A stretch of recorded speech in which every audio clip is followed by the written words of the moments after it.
We are checking out some more of the Fat Electrician, this time with wrecking and trolling the Germans with a wooden plane, the DH-98 Mosquito. Alright, I know that I heard a good friend of the channel, Luis, sent me something about a wooden plane that was used in World War II, I believe. So I found out that the Fat Electrician did one of those videos. So let's check this out. This is interesting to me. I'm here for it. I feel like as I get older, I like absorb World War II stuff. Like, I have never bought a World War II book in my life. This showed up one day. This World War II book. I never bought one, guys. I think I'd absorb it. I don't know what is happening.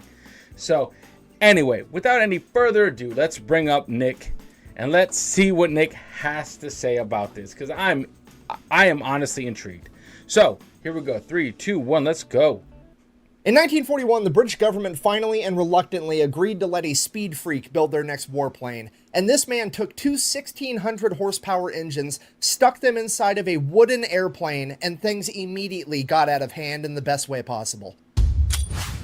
Today we're talking about the DH-98 de Havilland Mosquito.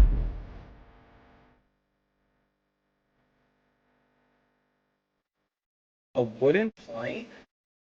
No way.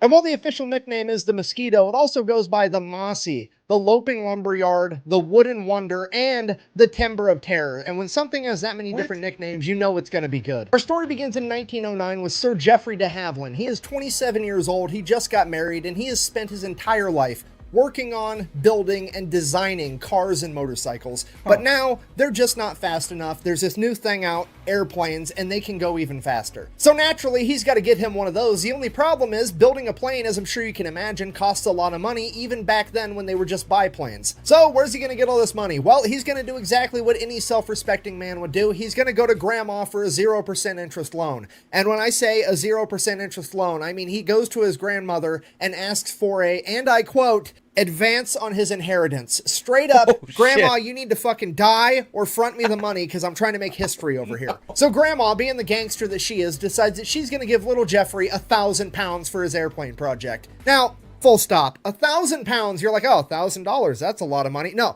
this is 1909. £1,000 back then is equivalent to like almost $200,000 American, okay? Yeah. Like Grandma is apparently loaded. So he gets all this money and he begins designing and making his own airplane. And after 2 long years, the day finally comes that his airplane is finished and it's finally ready for its first flight. So he hops in, takes his plane up into the sky, and everything goes absolutely perfect right until he crashed it. The plane is completely destroyed, and like every other speed freak and race car driver I've ever met in my entire life, de Havilland just crawls out of the wreckage and was like, that's fun, let's do that again. He then proceeds to make his very own aircraft manufacturing company. Fast forward a couple of decades, de Havilland owns a very successful airplane company, and it's the early 1930s, and everybody is beginning to make their planes out of metal, but de Havilland isn't having it because he thinks that making planes out of metal is dumb. Obviously, I'm paraphrasing here, but he's basically like, metal weighs more than wood, which means that my plane is going to be slower by making it out of metal. Why on earth would I do that? To which the entire aviation community basically yells at the guy like,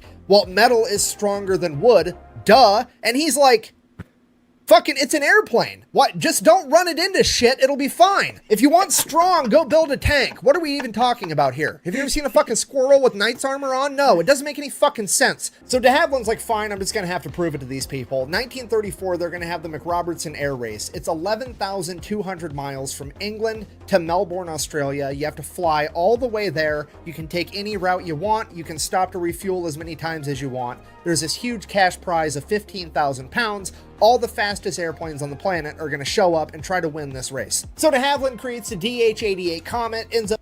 That's awesome, by the way. Do they still have those, like, amazing races kind of stuff? All right, I guess that would be it, wouldn't it? I just answered my own question. Dumbass. Like the amazing race kind of stuff? Oh, yeah, what's it called? The Amazing Race. Got it.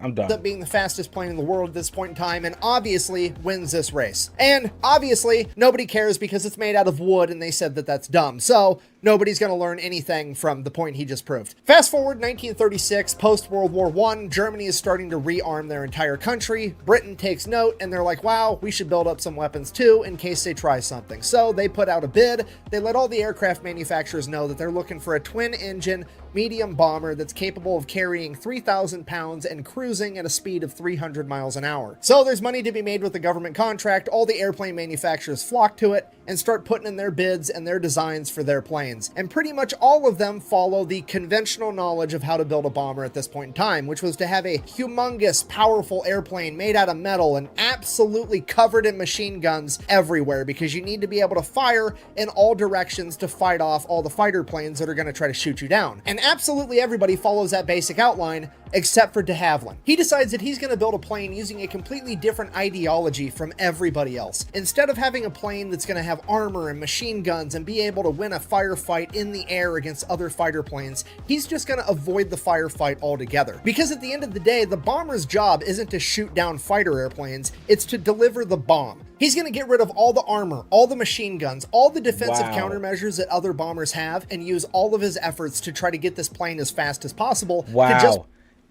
Wow. You know what, though? Solid. There was the other video. Was it the F-15? Was it the F-15 that we talked about? Like, okay, we just have to make this plane fast enough, or faster than the enemy. Pretty much. And I mean, it's so counterintuitive. Like, you know, you think of airplane, you think metal, you think, you know, high strength materials, but it's like, if it works, it works, man. And if it works enough, then it's a legendary plane right there. So I don't know. Would I ever get into a plane that's made of wood? No, not if there are metal options. But hey, what? I mean, a genius. I think it's genius. I commend people that can think outside of the box and not like conform to what everyone else is doing, because that's how you know you have something. I mean, granted, you're more than likely going to fail, but when you succeed, I'm like, it's not just the idea that succeeds, but it's also going against what everyone is taught to believe. And that's a huge win. So anyway.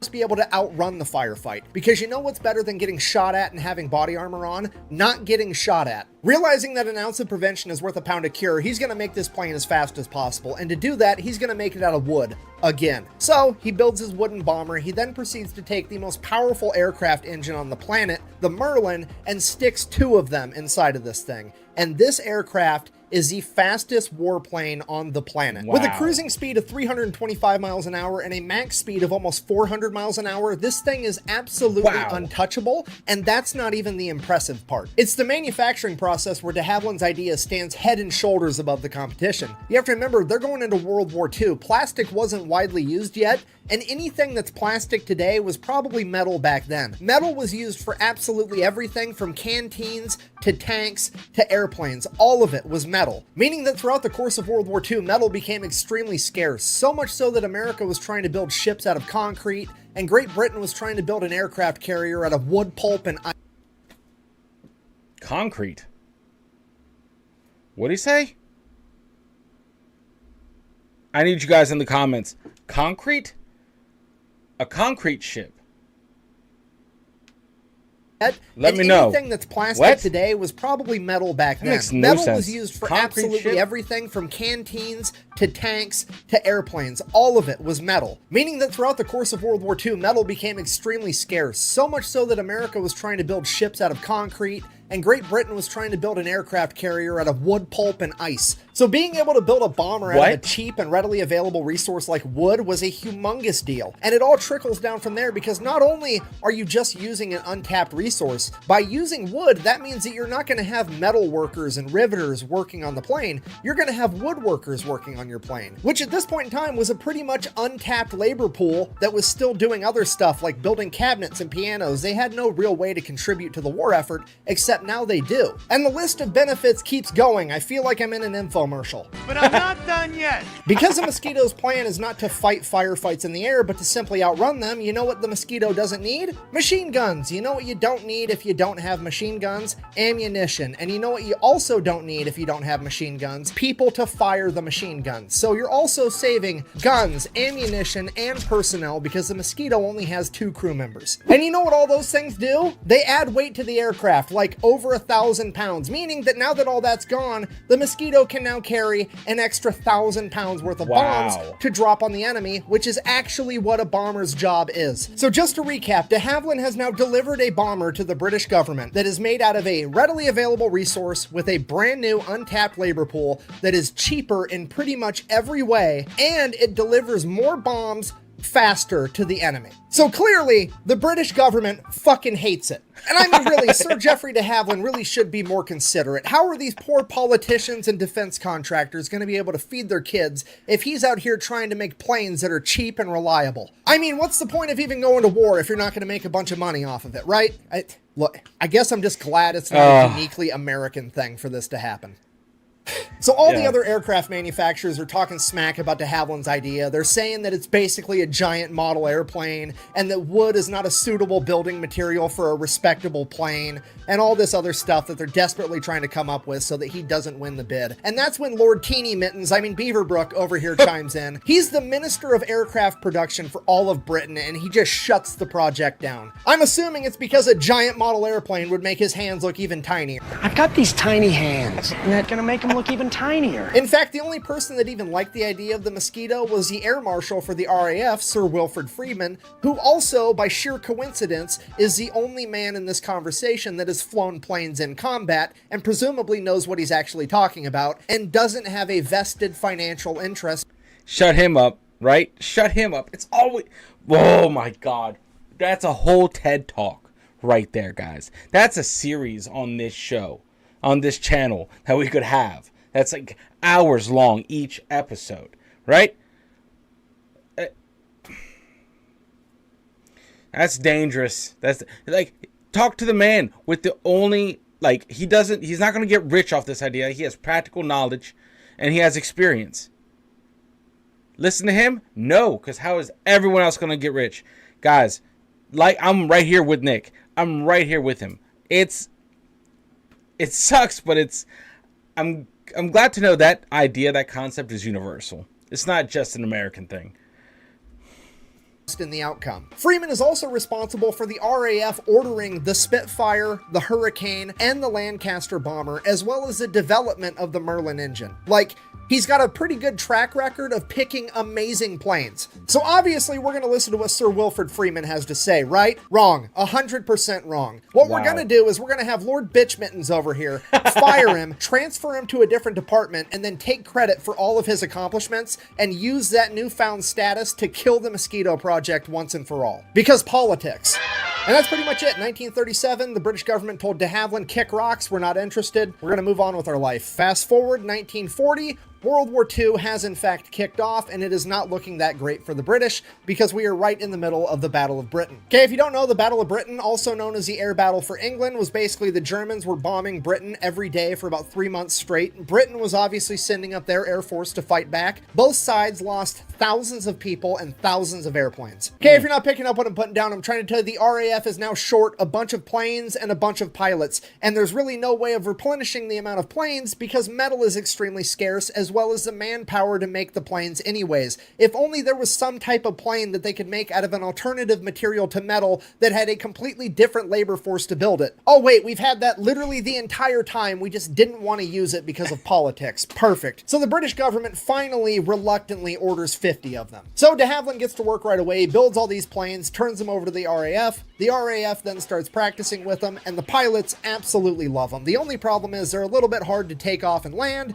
which makes sense because they're basically a paper airplane with a fucking V8 attached to them. So the decision gets made that only the best pilots are going to be allowed to fly these things, and now we got to find what the first mission for the Mosquito is going to be, and it's going to be super secret because nobody knows that this plane even exists yet. So up until this point in the war, the British really didn't have a surveillance plane capable of flying over enemy territory and seeing what they were up to, so they were actually using their fighters, the Spitfire, to do that. And while the Spitfire is awesome, it sucked for this particular job because it simply couldn't hold enough fuel to go very far into enemy territory. The Mosquito, on the other hand, instead of filling it with bombs, we're just going to fill it with an extra gas tank, and this thing is going to be able to fly from England all the way to the Soviet Union and back in one flight without refueling, and that's exactly what it does. Wow. Yeah, the Mosquito is, for all intents and purposes, the world's first long-range reconnaissance aircraft that set the groundwork for every aircraft after it. It's basically the acoustic SR-71. So that's what they use it for the Love that.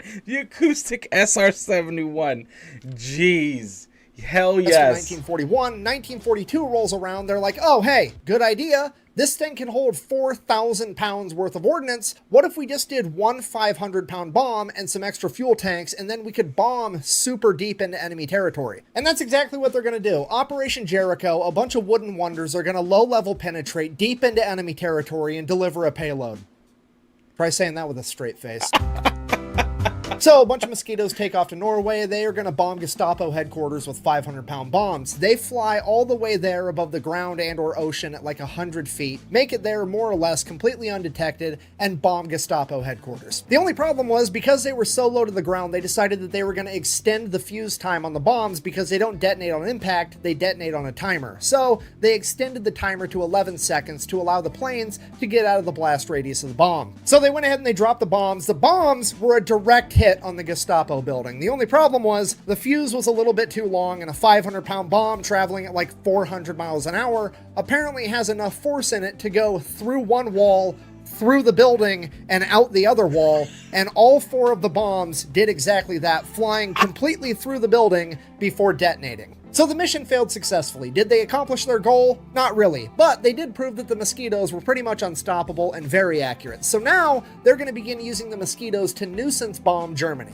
Every night, they're going to begin sending out swarms of Mosquitoes to bomb Germany on their own home turf to begin weakening their morale. And with the Mosquitoes, this works for some reason way better than any other plane was ever able to do it. Like, the Mosquitoes rarely ever get caught when they're dropping bombs. So they're kind of like, okay, well, let's try a bigger bomb then. And the RAF starts using the Mosquito to drop the 4,000-pound blockbuster bomb on Berlin. They then proceeded to do that every single night for 220 nights straight, earning it the nickname the Berlin Express.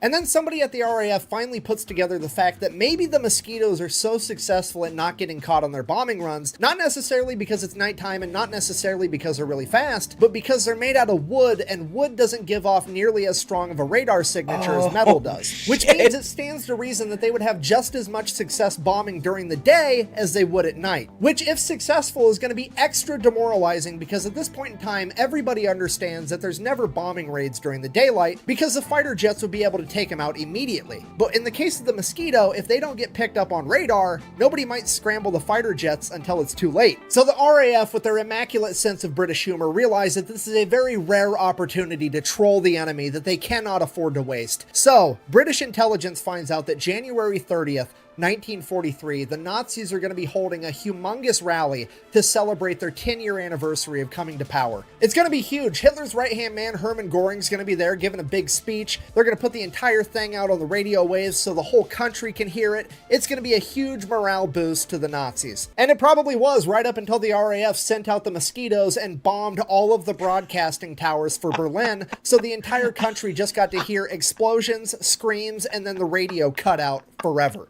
And then the British turned it into an entire propaganda thing, because not only are we hitting you on your own home turf in broad daylight, it's also in a wooden plane. So the Nazis are absolutely furious. They want to retaliate, so they ramp up air raids on Britain. The only problem is they can't really pull them off in daylight, but it is 1943, so they have figured out how to put radar in their individual fighter planes, meaning that the night raids are going to be far more successful than they ever were before. Or so they thought, because guess what? The British have a plane that's pretty much immune to radar. So they take the Mosquito bomber and they turn it into the bomber fighter by putting 4 20mm machine guns in the nose, plus another 4 Browning machine guns in the nose, and then send them out as night fighters, and they proceed to absolutely wreck the Luftwaffe in night combat because they can't be seen by radar, and they have radar to see them. Then, after seeing how incredibly good the Mosquito was at night fighting, the RAF had another brilliant idea. What if they sent out a bunch of Mosquito night fighters to wait above German airfields and then sent out regular bombing raids with regular bombers, and when those bombers got picked up on radar, they would scramble the German fighters to go up and intercept them, but the Mosquitoes would already be above them and literally spawn kill the Germans the second they got in the air. Not only did this work, it virtually shut down the Luftwaffe's ability to operate at night altogether, and the British were able to bomb Germany completely unopposed. At this point, Hermann Göring is sitting in his office like, Okay, fine, I'm cool, I'm fine. Okay, and you have to remember, Hermann Göring in World War I was a fighter pilot. He scored 7 kills in World War I, making him an ace. So, like, the whole aerial combat thing is, like, his ballpark. So the fact that the RAF is having a warheads on foreheads extravaganza and there's nothing he can do about it is driving him absolutely insane. And then you sprinkle on top the fact that he's over there with his superior German engineering and the RAF is just dunking on him and his men in what amounts to a Pinewood Derby plane. This man is about to lose his mind. So he creates a special division of the Luftwaffe whose sole purpose is to find and destroy the Mosquitoes. Okay, they're already struggling in the war, and this man has now just cut out an entire section of his Air Force to do nothing but hunt down these wooden planes and try to destroy them. Needless to say, it fails miserably. So at this point, Hermann Göring's like, well, if I can't beat him, I've got to join him. So he orders his men to build him a wooden plane. And they straight up copy the Mosquito. Like, so much so that they also call it the Mosquito, but they just spell it with a K. Like, straight up, yeah, you can copy my homework, but make it look a little bit different. That's what they did. So they get the Mosquito with a K built, and to the surprise of absolutely nobody, it's a pretty awesome plane. But then guess what happens to it? You're never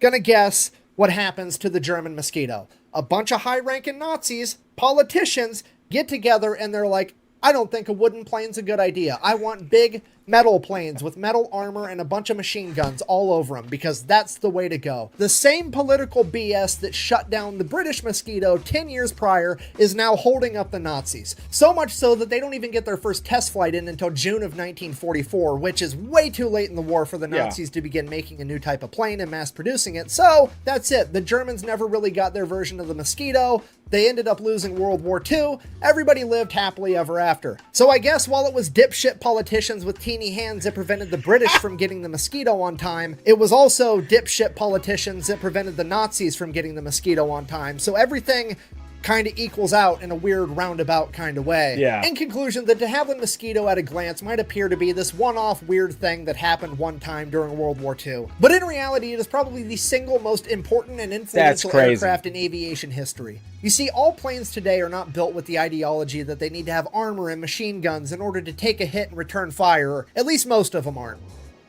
Yeah. They would pretty much all much rather be so fast that they can't be caught, or so sneaky that they never get seen. And that entire strategy was pioneered by a wooden plane in World War II known as the de Havilland Mosquito. Thank you for watching. Best way to support the channel is go buy some merch over at thefatelectrician.com. Quack bang! Out. Also, the more I study history, the more absolutely positive I become that all politicians are morons, and I'm pretty sure the only reason they have to run for office is because they can't walk and chew bubblegum for office. Yes. Okay, no, seriously. It's like the saying, oh, you can lead a horse to water, but you can't make him drink. Ha ha ha. Except the horse is somehow your boss that you're, for some reason, partially responsible for hiring, but also you have no authority to fire. And now the horse is like making all these amazing stock trades with top secret information that only the horse could know, which is illegal. But also the horse gets to determine what's illegal, so you have no standing to do anything about it, even though you hired the horse and now you can't fire it. Preach, dude. Preach, man. Go buy a shirt at thefatelectrician.com. Yeah, man. Thanks. Oh, come on. That's a god tier rant right there, man. That is a god tier rant. Oh, man. That's crazy. So, a wooden plane. A wooden plane. A Mosquito. And dude, that's so legendary. To be able to come up with that idea, to think outside the box like that. And because of this, so many other things followed. If it weren't for this plane, there would be no, or at least it would be a lot later down the road with a lot worse outcomes. So I love this. This is what I'm about here. learning this kind of stuff, like wrapping history in it, and I'm here for it, guys. Oh, by the way, I know we're on our Battle 360, but I think that pretty soon we're gonna try something. We were sent a box set called The World at War, and we are going to try to watch it. I don't know if it'll even go up. I don't know if that's even possible, but I want to try to use this box set someone that Lizzie from the channel gave us a long time ago. It's just we haven't been able to figure it out, but I want to try to make that happen, because that's something that's an old promise I gotta fulfill, and this is the channel to watch that on. So if you guys are there for it, that'd be awesome. But obviously that's just talks, and you know how cheap talk is, right, guys? So I got to figure it out. I got to figure out before I promise anything. But I'm going to try stuff. I'm going to try stuff with the World at War box set to see. I don't know why I always point. I'm pointing. There's nothing here, guys. Don't worry. I'm not pointing to different things. It's just, anyway. Anyway, guys, much love. Listen, make sure you unplug and do something legendary. And I will see you all in the next video. Later, guys.